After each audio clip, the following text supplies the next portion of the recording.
Ketua Markas Daerah, atau Kamada Laskar Merah Putih Provinsi Bengkulu, Khairuddin MDK, yang juga produser eksekutif Bintang TV, dan pemimpin redaksi media online Agen 07, berpendapat.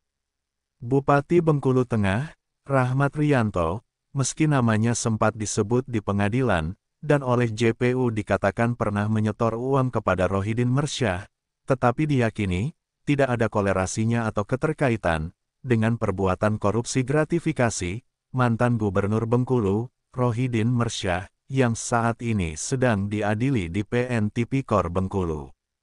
Proses hukum terhadap Rohidin Mersyah, yang terjerat operasi tangkap tangan KPK, Sabtu, 23 November 2024, terkait dugaan korupsi gratifikasi kepada pejabat ASN, di lingkungan Pemprov Bengkulu, untuk modal pendanaan pilkada, dalam kapasitas sebagai gubernur, yang kembali maju sebagai calon gubernur, di Pilkada 2024, dengan modus agar tidak dicopot dari jabatan.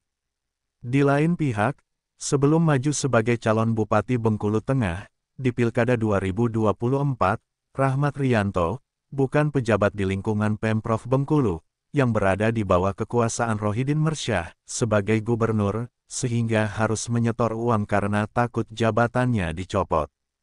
Rahmat Riyanto adalah Sekdakap Bengkulu Tengah, sehingga tidak ada kolerasinya atau keterkaitannya dengan jabatan dan kekuasaan Rohidin Mersyah sebagai gubernur untuk bisa mencopot Rahmat Riyanto dari jabatan.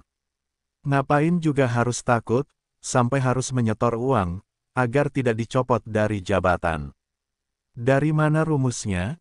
Jika ada orang berpendapat, sebagaimana diwartakan salah satu media, Rahmat Riyanto harus ditetapkan tersangka terkait perkara korupsi Rohidin Mersyah.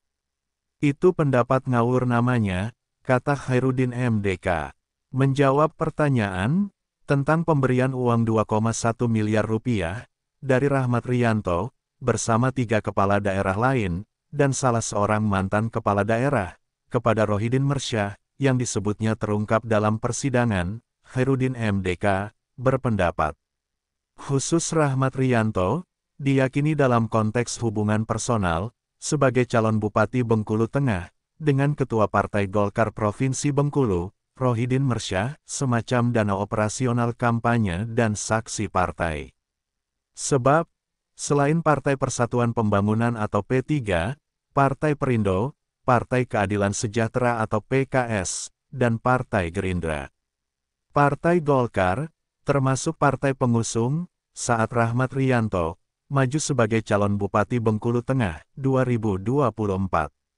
Oleh karenanya, menjadi pertanyaan besar, konstruksi hukum seperti apa yang digunakan KPK untuk menjebloskan Rohidin Mersyah ke penjara dengan dakwaan korupsi gratifikasi, dengan modus mengancam mencopot jabatan bawahannya dalam kapasitas sebagai gubernur Bengkulu. Juga menjadi pertanyaan besar, pemahaman hukum seperti apa yang dipedomani orang atau pihak yang meminta agar Bupati Bengkulu Tengah, Rahmat Riyanto, dan 3 kepala daerah lain, termasuk seorang mantan kepala daerah, menjadi tersangka kasus dugaan korupsi gratifikasi Rohidin Mersyah sebagai penyelenggara negara.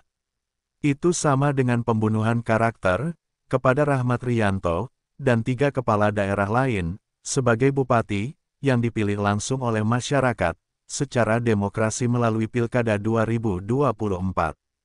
Terlebih, sekali lagi saya katakan, Rahmat Riyanto bukan pejabat ASN yang secara struktural menjadi bawahan atau anak buah Gubernur Bengkulu, Rohidin Mersyah, pejabat negara yang terjaring OTT KPK, terkait dugaan korupsi gratifikasi, ujar Khairuddin MDK, yang sebelum menjadi Ketua Markas Daerah Ormas Laskar Merah Putih Provinsi Bengkulu, adalah alumni Wakil Ketua 1 MPW, atau Majelis Pimpinan Wilayah Ormas Pemuda Pancasila Provinsi Bengkulu, ketika itu, bersama Rahmat Riyanto.